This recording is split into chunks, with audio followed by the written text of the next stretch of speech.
estuviste hoy acá?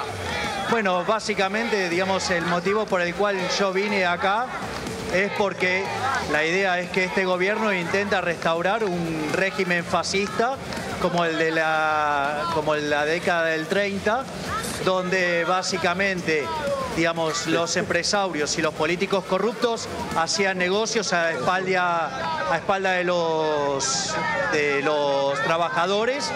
Y bueno, y en el fondo este gobierno quiere restaurar ese equilibrio de la década del 30 que era en perjuicio de los trabajadores. Y la verdad es que, digamos, todos tenemos pistas de que esto, porque básicamente hoy nos gobiernan los nietos de la oligarquía de la década del 30 que justamente perjudicaba a los trabajadores. Y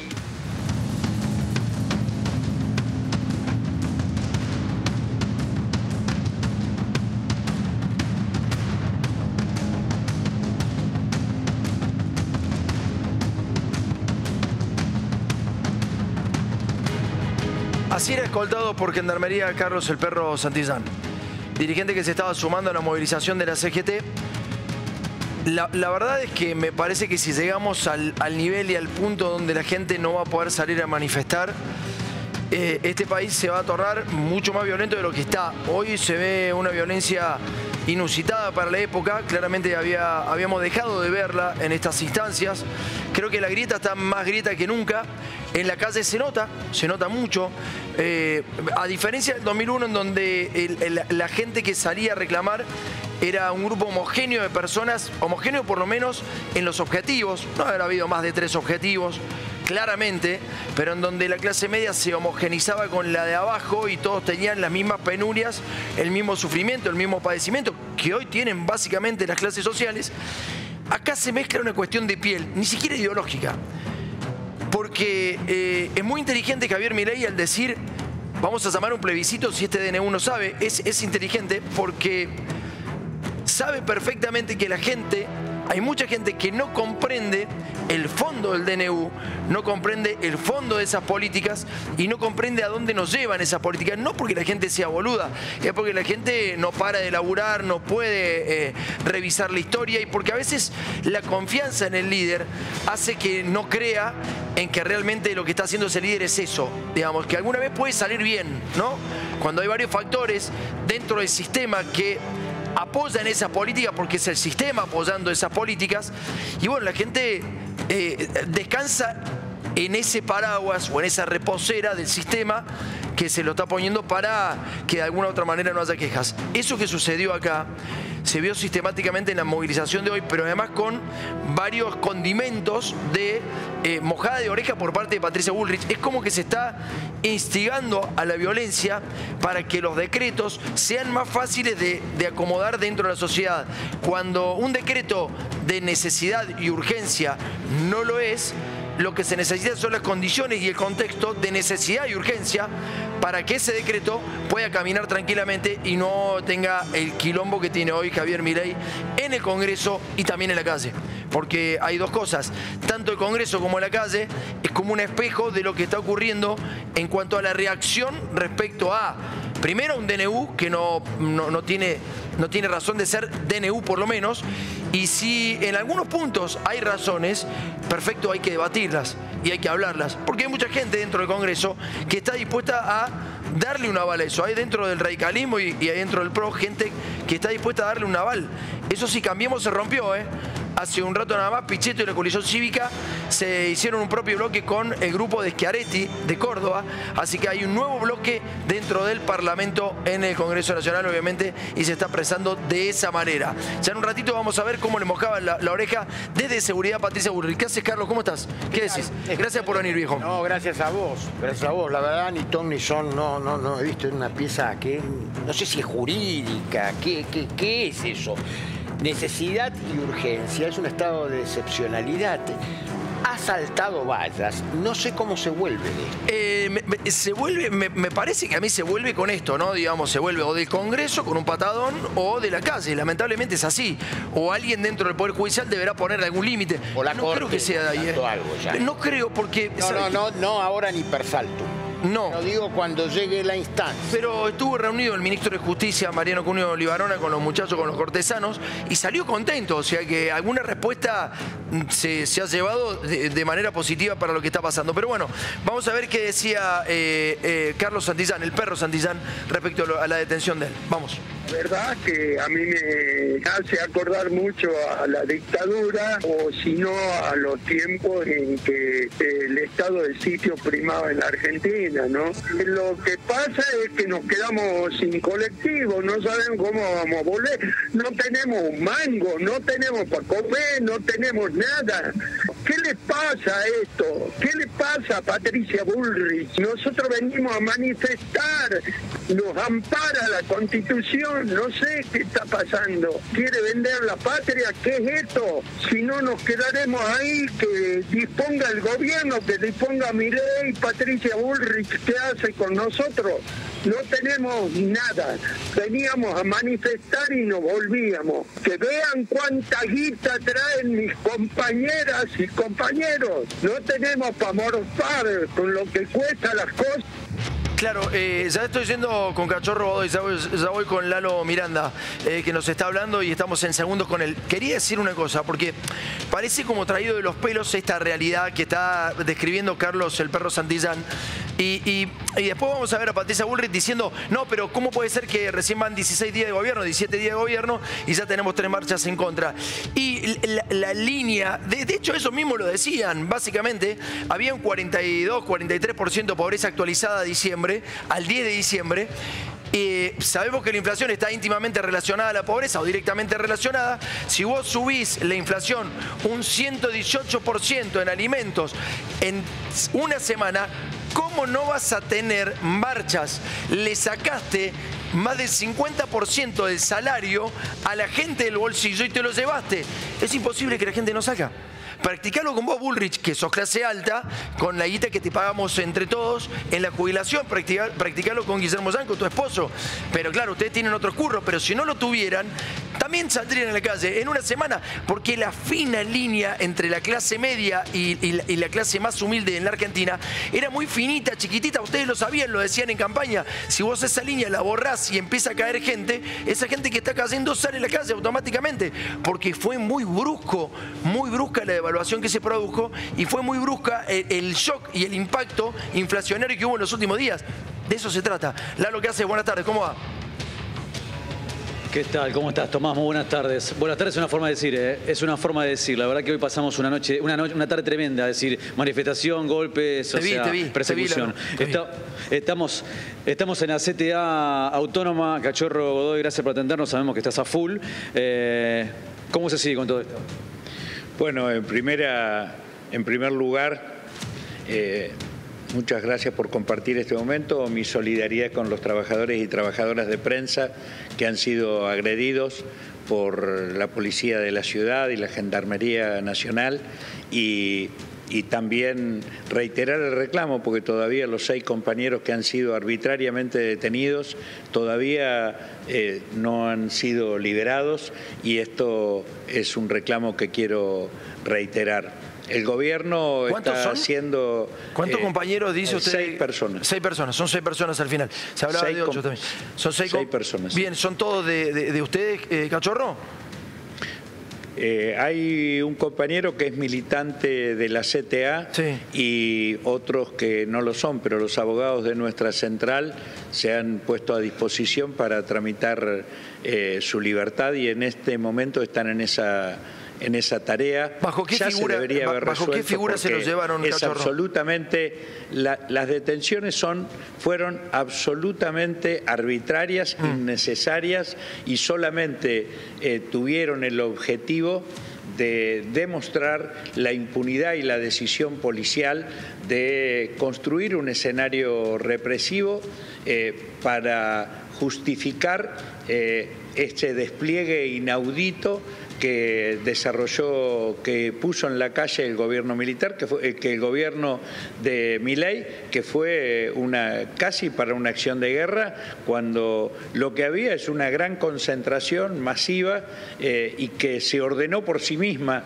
y que no hubo un solo incidente, excepto el que protagonizaron y provocaron los policías y gendarmes. Así que, en primer lugar, esto. Sí. Una pregunta, porque tiene que ver con esto. Hubo como varias provocaciones de la ministra de Seguridad de la Nación, por lo menos así lo veo yo. Primero, el hecho de que haya dicho que la CGT, primero publicar la autorización que le daba la CGT en función de la CGT pidiendo justamente autorización para la movilización. Una cosa increíble, que lo haya publicado Bullrich como diciendo, bueno, viste que en esta ganamos, ahora la cuestión fue organizada porque ahora se ayornaron todos, ahora están todos bajo mi ala. Digo, o sea, hubo una provocación tras otra del gobierno. ¿Crees que esto está sucediendo y que esto va a ir creciendo, que el gobierno lo va a ir provocando para que haya hechos de violencia y generar este caldo de cultivo en la Argentina? Sí, no tengo ninguna duda. Si uno mira el proyecto de ley que han presentado hoy para que sea tratado en extraordinaria, es aplicar el estado de sitio y habilitar al gobierno a que gobierne por decreto, porque le reclama al Poder Legislativo una absoluta delegación de funciones en todos los planos.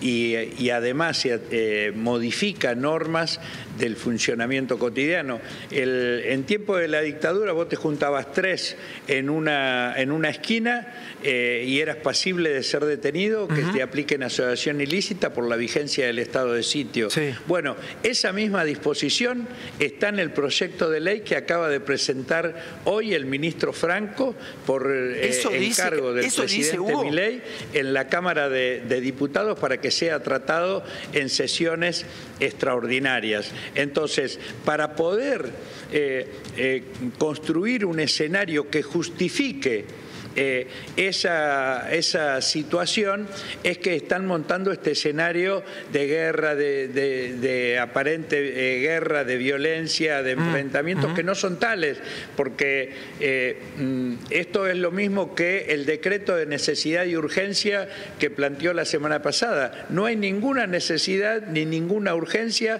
para derogar decenas de leyes y para modificar otras por simple decreto. Entonces, evidentemente, hay una decisión no solamente de aplicar las mismas políticas que aquella dictadura genocida de Videla y Martínez de Hoz, sino de crear condiciones para que las formas de aplicación, apelando a la represión social y al silencio y el acallamiento de cualquier oposición, sea también similar. Perfecto, Cachorro. La última que te hago, va a haber movilizaciones, seguramente mañana va a haber un corte de ruta de la Ruta 3 por parte de Elía, la corriente clasista y combativa. Eso va a ser por ahora, digamos, por una cuestión temporaria, pero después va a ser por tiempo indeterminado. ¿Ustedes ya están planificando qué va a pasar en el futuro, en el mediano plazo? En el día de mañana habrá 2 grandes plenarios de delegados de trabajadores y trabajadoras. Por un lado, la CGT hará su plenario confederal y por otro lado, la CTA de los trabajadores, la CTA autónoma y la Unión de Trabajadores de la Economía Popular, reuniremos a alrededor de 2.000, 3.000 delegados para discutir el plan de lucha a seguir para enfrentar estas políticas que lleva adelante Milei, que tienen que ver con esto.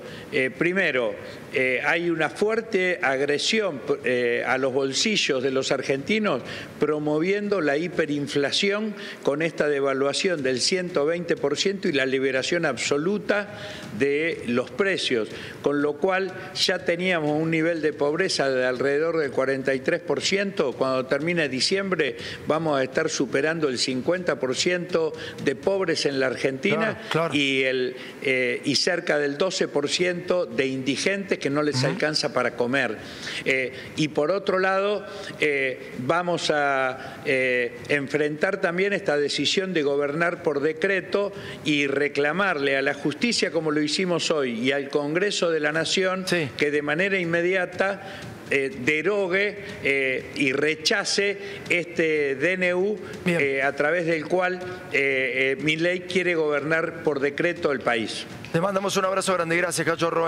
Muchísimas gracias. Muchísimas gracias a ustedes. Un saludo a toda la audiencia. Bueno, a ver, vamos a repasar lo que acaba de decir Hugo Cachorro Godoy. Carlos, si te parece, digamos, no pensando solamente en la clase baja y en los indigentes. Los indigentes, evidentemente, tiene que haber subido mucho el número de indigencia proporcionalmente a la inflación de alimentos, que fue una cuestión extraordinaria, digamos, lo que ha pasado en diciembre. Con lo cual, yo creo que estamos arriba del 12% claramente en cuestión de indigencia, ¿no? Pero pensemos en la clase media. Se viene, lo dijo Velocopit, entre un 40 y un 50% la prepaga. Los colegios un 70%, escuelas privadas. Se viene el transporte público de pasajeros un 300%. El gas, pidieron un 750% de gas, Carlos. Digamos, eso pega en la clase media claramente.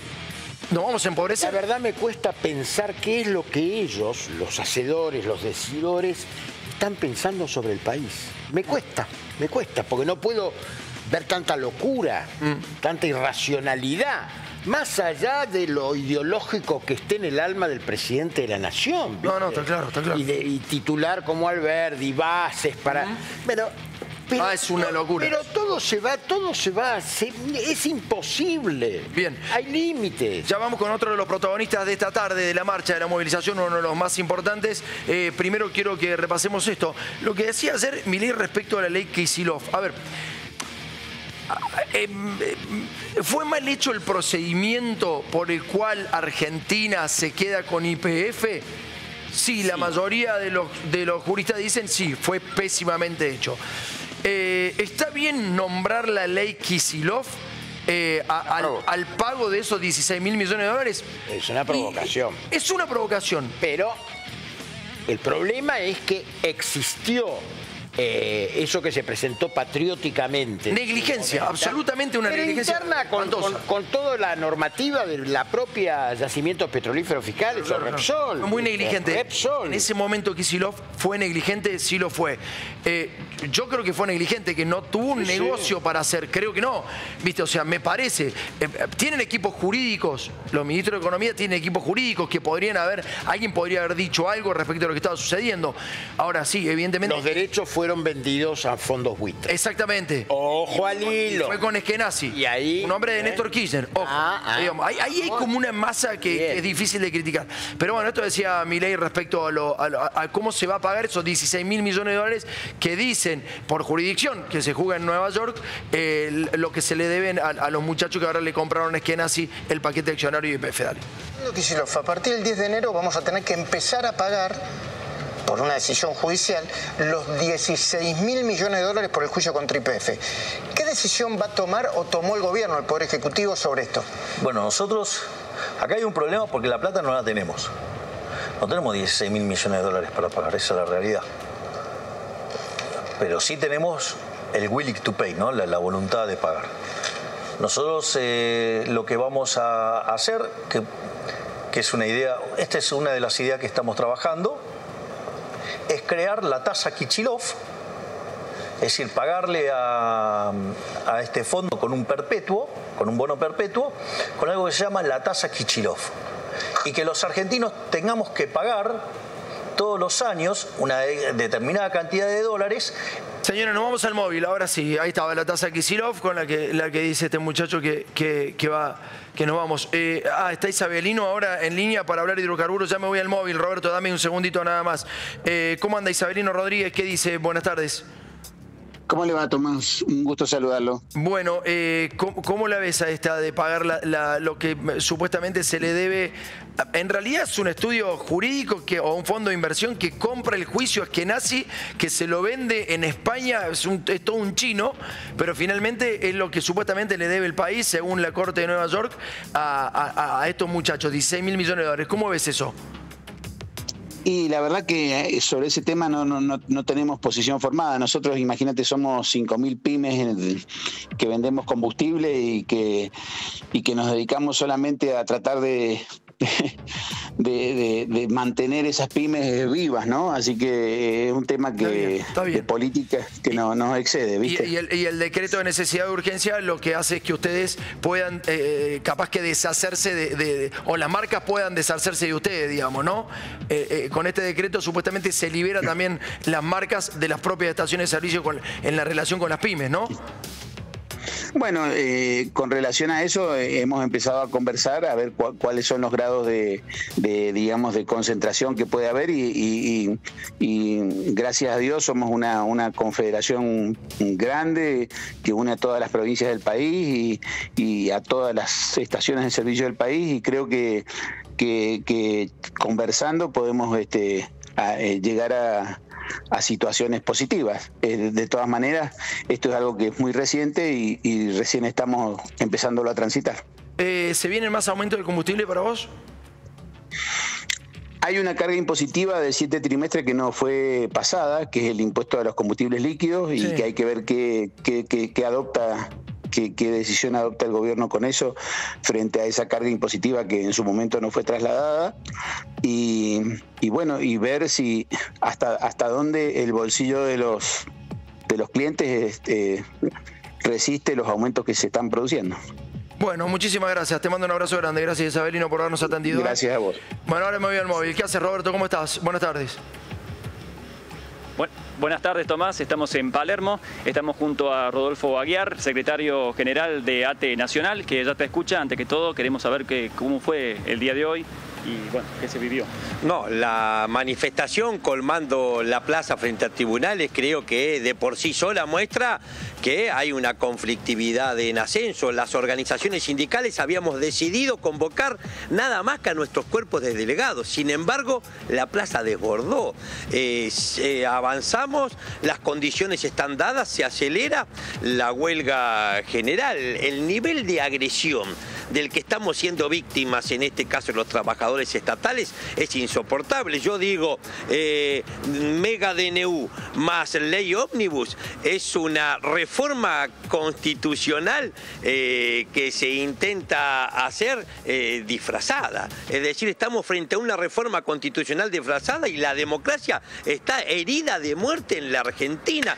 Yo escuchaba recién, no hace mucho, fue hace poco, la ministra Bullrich cortaba la 9 de julio en plena pandemia. Yo tengo responsabilidades nacionales hoy ahora, pero vengo del sur. No me olvido que fue la ministra Bullrich también la que hace un poco más de un año cortó la ruta entre Bariloche y el Bolsón para defender no sé a qué supuestos vecinos, de no sé qué supuestos ataques, de no sé qué supuestos pueblos originarios. En la Argentina en este momento el delito, protestar es delito según la clase social a la que pertenezcas. Es decir, si protestan los pobres y los trabajadores hay delitos, si protestan ellos para defender sus privilegios, no. El cinismo comienza a ser política de Estado en el país. Eso da miedo, más que cinismo me parece que es una cuestión muy clasista, pero estás haciendo una descripción perfecta de todas de cómo se fue dando el proceso hasta llegar a este lugar, porque todo lo que describiste es básicamente lo mismo. Vos fíjate que eran grupos muy minúsculos en aquel momento de la pandemia los que salían a reclamar para quitarse los barbijos, pero que esos grupos minúsculos estaban muy pertenecientes a una clase social. La pelea con los mapuches en el sur también pertenece a una cuestión clasista. Y esto que está pasando hoy también pertenece a una cuestión clasista, claramente. Ahora, yo sé que tengo miedo, Rodolfo, que ustedes estén cayendo en la trampa de la violencia que está generando el propio gobierno. Creo que en algunos gestos y en algunas comunicaciones se ve que los quiere en la calle y los quiere peleándose con la policía. No sé, a mí me parece, Coincido plenamente. Hoy la desconcentración de una de las protestas más ejemplares, pacíficas que hubo durante este periodo, debió haberse generado sin ningún inconveniente. Si la gente no se desconcentró fue porque la policía permanentemente llevó adelante provocaciones. No hay que olvidarse que la Correpi, la Coordinación contra la Represión Policial e Institucional, ya señaló que durante el periodo en el que Bullrich ocupó el mismo cargo hace más de 4 años, se llevaron adelante la mayor cantidad o el mayor porcentaje de casos de gatillo fácil, el 26% de todos los casos de gatillo fácil en los últimos 40 años de democracia. Guarda que eso no pase con los laburantes, Rodolfo, ¿eh? Guarda que eso no pase con los laburantes, porque claro, la situación está jodida, no. Yo creo que el show mediático, porque ellos estaban esperan llevar adelante una represión feroz para que parte del pueblo aplauda, y todavía no les salió. Esa es su desesperación, que hasta aquí no pudieron reprimir a aquellas y aquellos que deciden hacer uso de un derecho sagrado como es el de peticionar libremente a las autoridades. Vos sabés que el gobierno, sí, el gobierno estaba como de alguna manera comunicando cómo se preparan las fuerzas. Bullrich hace videos institucionales que son videos muy raros, digamos, como de película, como de cine, mostrándose como si fuera Rambo o la mega coordinadora. Fíjate que se sacan fotos para Twitter junto al resto, creo que estaba Kravitz, por ahí va Grindetti, y se hacen los que tienen el control de absolutamente todo. Ahora, hoy Rodolfo, en algunas esquinas, Roberto, el compañero que te está haciendo la nota a vos, fue a ver y contó cuántos policías había en una esquina. Contó 200 policías en una esquina frente a 200 manifestantes. Yo recuerdo los clásicos en Córdoba, clásicos entre Talleres y Belgrano, que son catalogados de hiper peligrosos. Se contratan 600 efectivos para 50.000 personas. En esa esquina había 200 contra 200. ¿De dónde sacan los policías? ¿De dónde sacan esa fuerza? Hay como una provocación permanente. Hay que tener cuidado, Rodolfo, ¿eh? No, sin lugar a dudas, hay que cuidar las organizaciones, hay que cuidar a las compañeras y a los compañeros, pero no podemos dejar que se infunda miedo y logren el objetivo de disciplinar a todos aquellos que pretenden reclamar por sus derechos en el país. Nosotros creemos que esta amenaza latente de represión existe como única posibilidad de aplicar el ajuste de la magnitud que están aplicando. ¿Quién soporta el 118% de devaluación aplicada? Claro. Porque esto anunció Caputo, pero luego de una remarcación generalizada sobre todos los precios de la economía. Nosotros, mira, pasó desapercibido, recién lo estamos comunicando, el gobierno en el medio de la manifestación, como si fuera un chiste, nos convocó a paritarias. Yo no fui. Eran las primeras paritarias de este gobierno.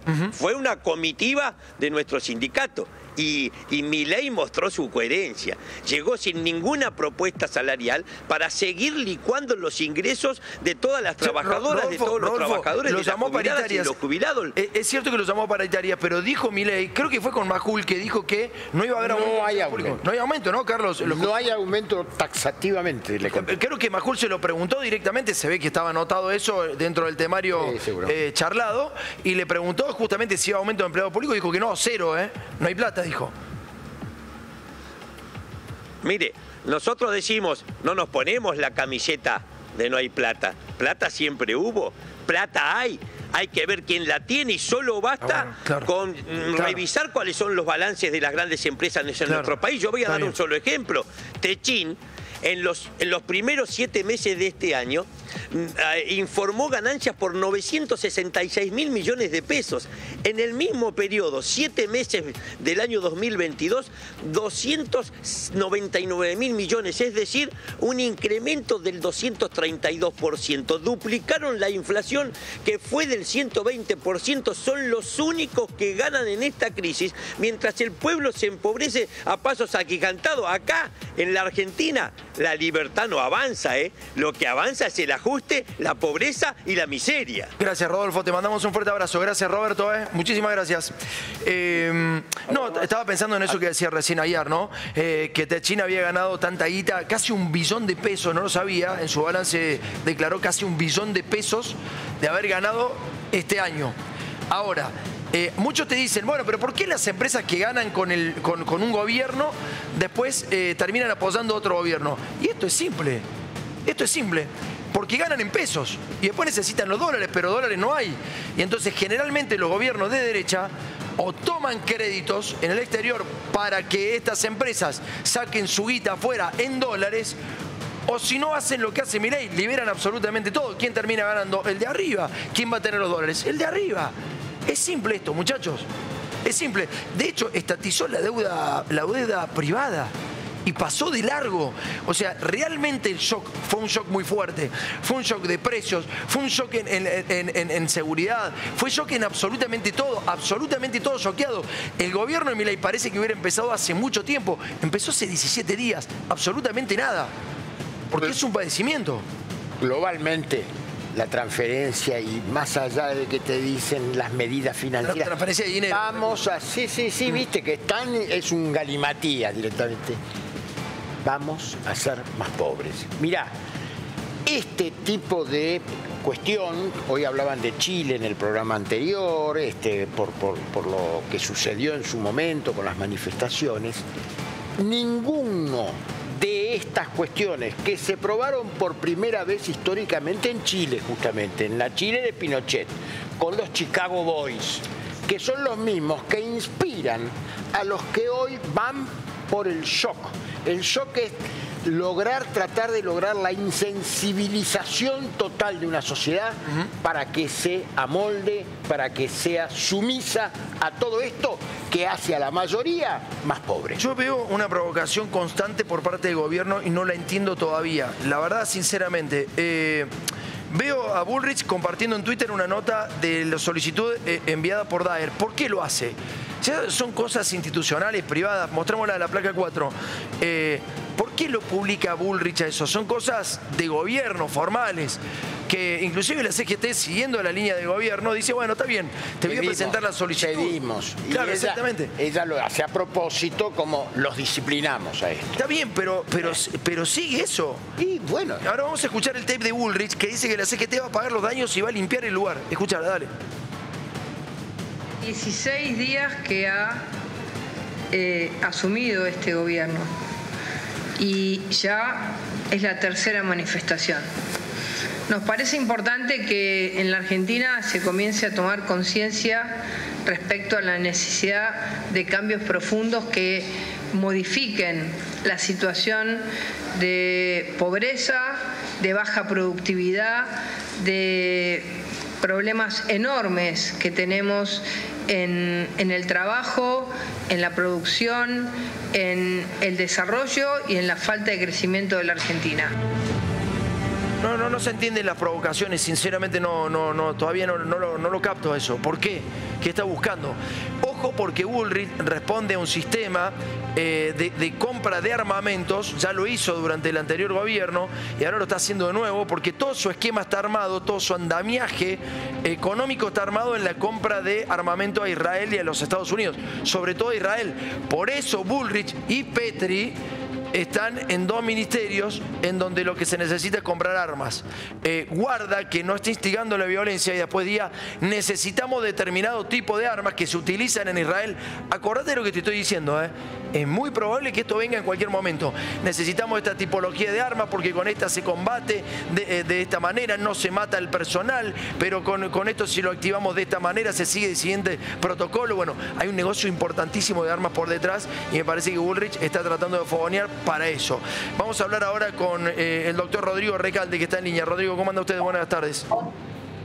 Hola, Tomás, un abrazo para vos y para toda la audiencia. Igualmente, viejo. Bueno, rechazaron la cautelar a la CGT respecto al DNU, ¿no?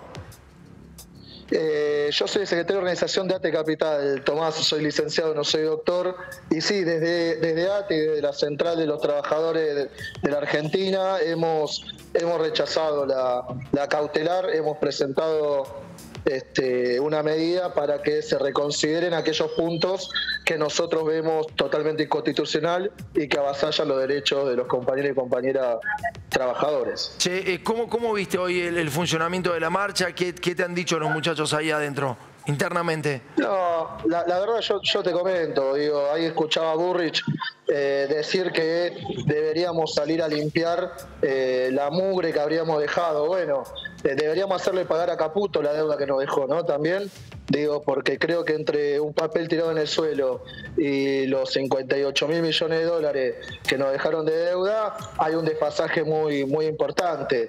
La verdad que el sistema es una demostración de fuerza para poner timorato al conjunto de compañeros y compañeras, pero por suerte las organizaciones libres del pueblo, el movimiento obrero organizado, ha demostrado a lo largo de su historia, de la génesis de esta patria, que no va a ceder a los intereses ni a la represión que esta manga de incoherentes nos quiere llevar. Te mandamos un abrazo grande, gracias, muchísimas gracias. Abrazo, hasta luego. Hacerle garpar por la movilización, por la basura que generan. Vamos a suponer que eso es así. ¿Qué van a hacer con los hinchas de fútbol? Cuando haya una movilización, por ejemplo, en el Obelisco, con los hinchas de River, ¿qué le pasa la factura al presidente de River?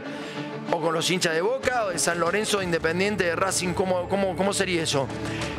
¿La factura puede ser retroactiva a la época de la pandemia, Bullrich? Te vi a vos con Brandoni, con Lombardi. Los vi a varios ahí ensuciando la ciudad. Digo, había mucho barbijo tirado en la calle. Este tipo de provocaciones son provocaciones que después traen problemas a la sociedad. Porque, claro, esa, fíjate, ponerla a pleno, está en el centro de monitoreo con un saquito rojo, ni se despeina, ¿no? Ni se despeina Bullrich. Y mirá, el otro se ríe, Kravitz se ríe. No sé de qué se ríen, muchachos. La verdad, sinceramente, no sé de qué se ríen. Y no sé qué muestra esta señora. A Waldo Wolf, Waldo Wolf, que no tiene, que es otro del esquema de armamentos, es otro de, claro, es otro del mismo esquema, del mismo paño, del mismo grupo de armamentos. Les pido por favor, fíjense bien la trayectoria de cada uno y fíjate a dónde fueron a caer todos, digamos, los que están enrolados en ese sistema. Digo, no vamos a decir mucho más, pero es esto, ¿no? Ahora, claro, ella no está en el frente de combate. Si vas a ser violenta, ponete al frente de la policía, ponete el trajecito que te ponías de gendarme y anda al frente vos, Bullrich. No te quedes ahí señalando cosas que ni siquiera vos entendés ni sabés. Lo hacés porque sabés que te están filmando.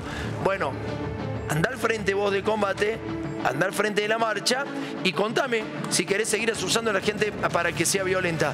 Es muy fácil desde ahí, porque el laburante, el policía es un laburante y está en la calle y es el que recibe, es el que recibe. Del otro lado también reciben laburantes. Así es fácil organizar las guerras, así cualquiera va a la guerra. Cuidado, Bullrich, cuidado con esto. La verdad que no está para nada agradable. Hoy fue Daer a la movilización y habló justamente de que hay que voltear el DNU. O por la justicia o en la calle. El tema número 6, Jimmy, dale, metele. No hay que tener un poquito de... Compañero, es que lo que hay que hacer es voltear el DNU. El instrumento lo iremos generando y lo iremos haciendo. Pero lo que hay que hacer es voltear el DNU. En la política, en la justicia y en la calle. Ahí está, en la justicia y en la calle. Es lo que decía Daer. Algunos tildaban a la CGT de tibia, de moderada, etcétera, ¿no? Y otros dicen, qué rápido que reacciona la CGT y antes no reaccionaba.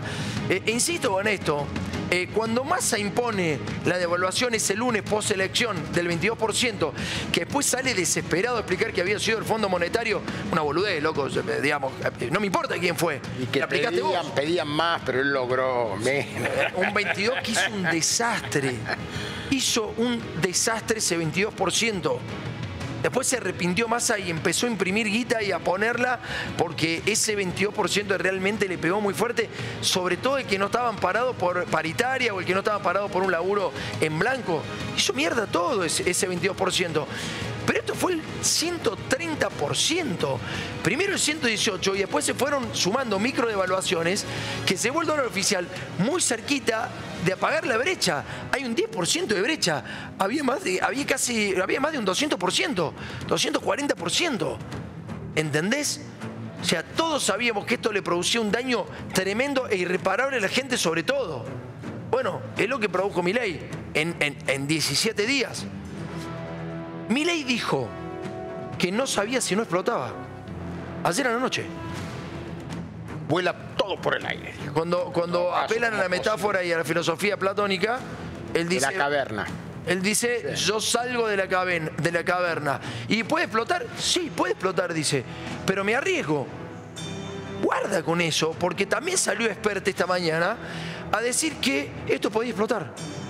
Dijo, a Menem le dieron 2 años de hiperinflación hasta llegar a Caballo.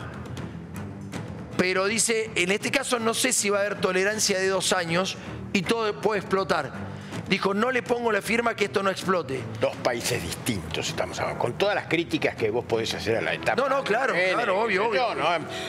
Son 2 países, no entienden que es otro país. No, Expert sí lo entendió. Sí, pero en general...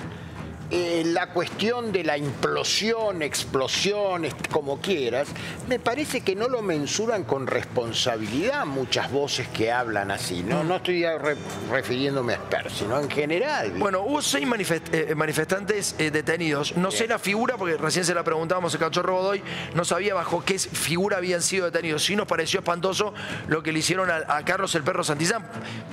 Digamos, es un tipo que iba a una movilización, iba escoltado por gendarmería, después lo detuvieron, una cosa realmente alarmante lo que pasó ahí, pero en este caso particular han detenido a una persona que le sacaba fotos a la policía. O sea, tratando de registrar claramente lo que estaba pasando en estos hechos, una persona que registraba esos hechos también fue detenida. Veamos el tape, dale. Colega, ¿no? Entonces, no es un colega. No, es alguien, no lo conozco, es alguien que estaba con un celular, que estaba filmando, que estaba grabando y estaba relatando en forma un poco agresiva al accionar policial, cuando alguien dijo detención, sí. y lo detuvieron. ¿Quién lo conoces? No, bien. Y ahora se lo ha detenido. Anteriormente un chico con una bicicleta delivery intentó atravesar.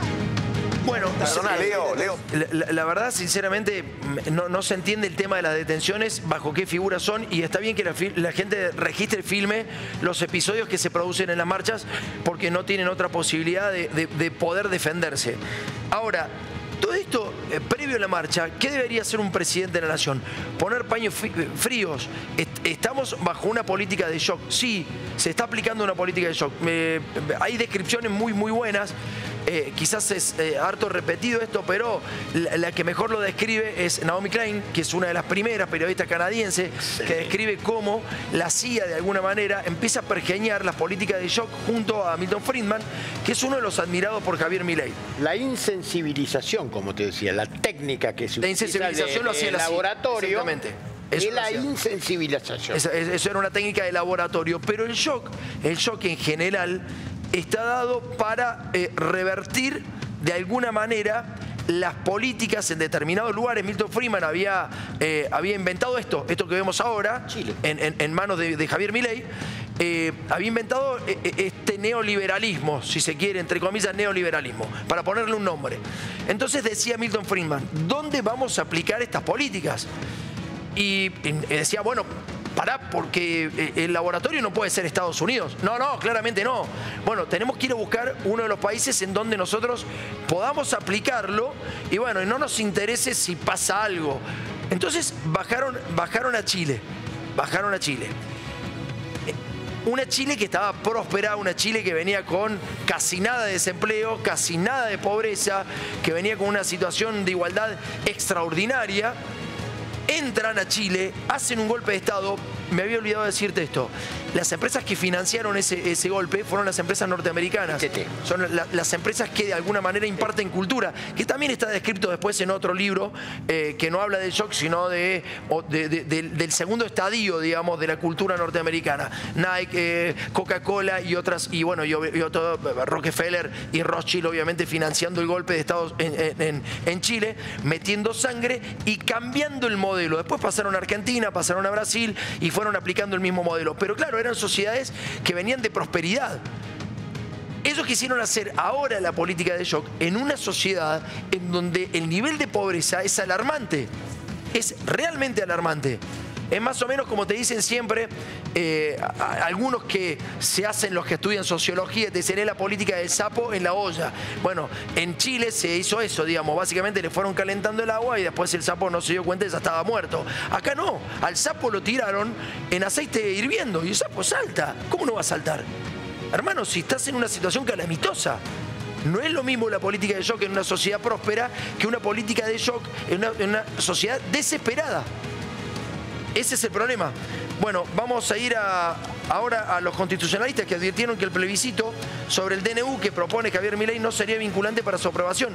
Porque ayer Javier Milei dijo que, básicamente, que va a llamar un plebiscito, exacto. Que si el Congreso no aprueba el DNU, llama un plebiscito. Que era algo que tenía acordado con Majul, por lo que se ve, ¿no? Sí, se ve que estaba muy... Y él ya lo había anticipado en un momento que le dijeron, si hay factores de organizativos, de poder, los gremios, que se le oponen, ¿usted qué va a hacer? Le llama un plebiscito. Claro, claro. Está Eduardo Barcesate en línea, abogado constitucionalista. ¿Qué haces, Eduardo? ¿Cómo estás? Buenas tardes, gracias por atendernos. ¿Qué tal? ¿Cómo estás, Tomás? Bien, bien. Bueno, preocupado, ¿esto es vinculante, no es vinculante? ¿Se puede llamar, no? Contame un poco, ¿qué ves? Bueno, para empezar, el plebiscito y el referéndum no están previstos en nuestra legislación desde la reforma constitucional del 94. Lo que hay es consulta popular y esa consulta popular tiene dos temas expresamente vedados. Uno es el de la reforma constitucional, el otro materia penal. De manera que lo que proponía hacer, que después cambió, hoy ya habla de consulta popular, tampoco va, porque lo que están mandando en esta propuesta de ley de emergencia pública es una alteración absoluta del sistema constitucional argentino. Es decir, no solamente ha avasallado y apropiado las atribuciones del Congreso, sino que se ha convertido en poder constituyente. Es decir, es una animalada, un golpe institucional de lo más grave. Estamos, hay que decirlo, en situación de excepcionalidad institucional. Hay medidas que ni siquiera las dictaduras se atrevieron a tomar. Por ejemplo. Entonces, Por ejemplo, Eduardo.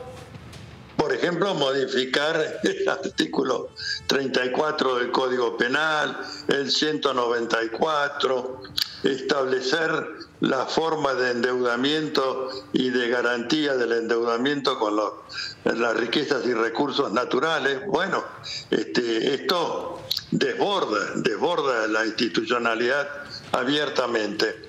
Bueno, yo creo que si el Congreso, que es el primero que tiene la competencia para anular esto, no lo hace y de inmediato, sin entrar en ningún tipo de contemplación de si hay algún gramo o un renglón que se pueda recuperar, tiene que dictar una ley que anule por su ilegalidad, por su nulidad absoluta y manifiesta el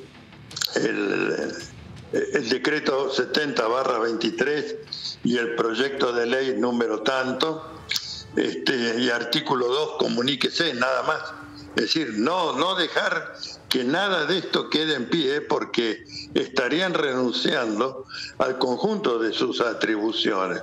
Ahora, yo estoy presentando mañana una acción penal por el decreto 70, por lo que atañe específicamente a la ley de tierras rurales, que vos recordarás, un predio en la provincia de Santa Cruz, 60.000 hectáreas, que la compra un empresario chileno. Bueno, esa causa está andando, y allí donde estamos reconocidos como parte querellante, vamos a interponer la petición de nulidad del decreto 70/2023, y veremos qué es lo que resuelve este tribunal. En todo caso, me habilitaría, si hay una resolución adversa, a ir per saltum a la Corte y, bueno, ponerlos contra la pared, si defienden la Constitución o defienden este golpe de Estado institucional, ¿no? Te mando un abrazo grande, gracias, Eduardo, muchísimas gracias. Hasta pronto. Hasta pronto. Qué preocupación, viejo, Qué preocupación. Se está se está poniendo sumamente feo, sobre todo por el nivel de improvisación también que estamos viendo. Absolutamente. Es un nivel de improvisación por parte del presidente Javier Milei que me hace acordar mucho, lamentablemente lo digo, no hemos tenido presidentes muy lúcidos en los últimos 8 años, ¿no? Hemos tenido presidentes bastante con pocas luces, para ser bastante benigno en esto, ¿no? Pero lo de Milei me llama poderosamente la atención. ¿Cree que puede solucionar o comunicar él con Majul la política de Estado y casi que cree que esos mensajes son aplicables a la política? Es increíble que, y me da como tristeza por el propio Milei, porque yo creo que él debe estar convencido que lo que está haciendo está bien, que es lo más preocupante. Porque no hay nadie que le diga, che, no, Javier, no, esto no se puede. Claro, las consultas populares, que son, no es un plebiscito, es una consulta popular, tiene un tema particular, uno, no 30 ni 300. O sea, uno no puede preguntar, ¿el decreto está bien o está mal? No, se tiene que preguntar por un tema particular. ¿Usted cree que las tierras nacionales se pueden vender a un extranjero? Este es el tema particular. No si el decreto está bien, porque ese decreto abarca tantas cosas, tantas circunstancias, que termina no siendo una consulta popular. Entonces, me da pena que el propio presidente crea que está todo resuelto una vez que lo habló con Majul y lo comunicó a través de Majul. Rarísimo. Me voy al móvil, Roberto, dale, te escuchamos, vamos. Tomás, estoy en la calle Bonplan y estoy con Néstor, es el dueño de este Pep Shop. Néstor, bueno, comentame más o menos cómo viene la mano. Me decías realmente que... Que realmente bajó muchísimo el tema de consumo por los grandes aumentos que hubo. ¿Vos vendés alimentos para mascotas? Vendo todo alimento de mascota, juguetería, piedra para los gatos. ¿En cuánto ha aumentado? Un 60, un 70%. Y bueno, y las ventas se ven. Y se bajó un 50, un 60%. Ah, ¿en cuánto tiempo? Y hay cosas que ya no traes porque te importan. Exactamente. Y esto a partir de las elecciones en adelante empezó el disparo de precios y empezó a caer la producción. ¿De qué elecciones? ¿Las últimas? Menos, antes vendía la bolsa. Antes vendías bolsas y vendías a granel, ahora vendes todo a granel. Me preguntan del balotaje, me decís. Exacto. O sea, a partir del balotaje, digamos, déjame preguntar, Robert, un segundito. A partir del balotaje es cuando se le desploman las ventas, digamos. Exactamente. Desde ahí en adelante empiezo a caer las ventas. Y hoy por hoy... Por los grandes aumentos que hubo, ¿no? Más que nada. Sí, está claro. Y hoy por hoy, si tuvieras esta venta de acá a 3 meses, ¿podés mantener el negocio? Y se te empezó a complicar ya. Ya se empieza a complicar porque los gastos son cada vez más. Claro. Se te renuevan los alquileres se fueron un 120% arriba. Claro. Los impuestos tenés que pagar más. Claro. El consumo de las bolsitas solamente, de lo que yo antes en septiembre o en octubre pagaba el pack de las bolsitas de arranque 6.000, 7.000 pesos y las estoy pagando 25.000. ¿Tenés empleados? Por ejemplo. No, por suerte no tengo empleados. Digamos, sería insostenible con algún empleado, decís. No, tendría que cerrar directamente. Ah, si tuvieras empleado, no lo podría deberías cerrar. Mirá vos, che. ¿Y cómo lo tendés al negocio? ¿Lo tendés solo? Tendría que, lo atiendo solo. 14 horas por día. Claro. De lunes a sábado. ¿Qué hace la gente que no compra alimento? Vos decís, me baja el 50% de la venta. Entonces, ¿qué le da al perro? ¿Cómo lo alimenta? Y hoy por hoy lo están haciendo, que le hacen comida casera más que nada, ¿viste? Ajá. Y le agregan algo de comida balanceada. Por eso te decía, el que compraba antes una bolsa, compraba 2 kilos, 3 kilos, por ahí viene y te compra 1 kilo y lo mezcla con la comida casera. Te mando un abrazo grande, gracias, Gracias. No, un abrazo para vos también, gracias, que tenga buen día. Bueno, Robert, muchas gracias. Claro, ahí tenés. O sea, el tipo, si tuviera empleados, está afuera. Directamente tiene que cerrar el negocio. Vos hablabas recién de la luz, que va a venir, han pedido en el gas 750%, en la luz no sé cuánto pedirán. El tipo no tiene empleados, pero tiene que pagar un alquiler, un 120, un 130%. Bueno, está afuera. Está afuera también. Te complemento antes que nos vayamos. Dale. La ignorancia histórica del presidente de la Nación. Ayer vuelve a citar a Arturo Frondizi, sin lugar a dudas, un personaje que podía estar uno de acuerdo o no, pero era un tipo inteligente, un tipo que...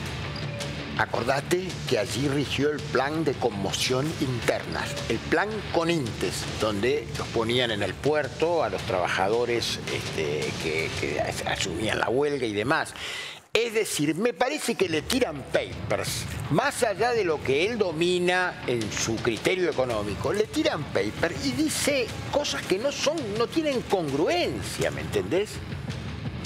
Bueno, señores, nos vamos a encontrar a las 8 de la noche nuevamente. Tenemos más información, tenemos mucha información, vamos a analizar todavía las medidas de Javier Milei, vamos a ver el impacto que tiene en la sociedad.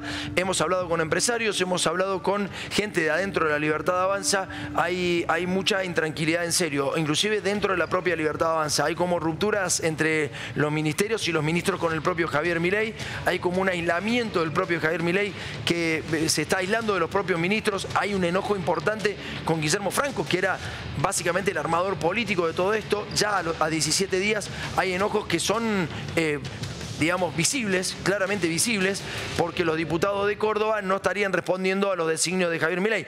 Le dijo en algún momento Franco que había que acercarse al peronismo no kirchnerista, pero aparentemente ahora ese peronismo cordobés se está uniendo a Pichetto y a la coalición cívica. Están armando un propio bloque, con lo cual estarían rechazando el DNU hasta ahora. ¿Qué dice Javier Milei? Pero si le hemos dado el ANSES, le hemos dado parte de la Secretaría de Obras Públicas, le hemos dado la ENOSA, le hemos dado transporte. ¿Qué está pasando? Bueno, en un ratito vamos a desglosar un poco lo que está pasando también dentro del propio gobierno. Nos encontramos a las 8, se quedan con Víctor Hugo.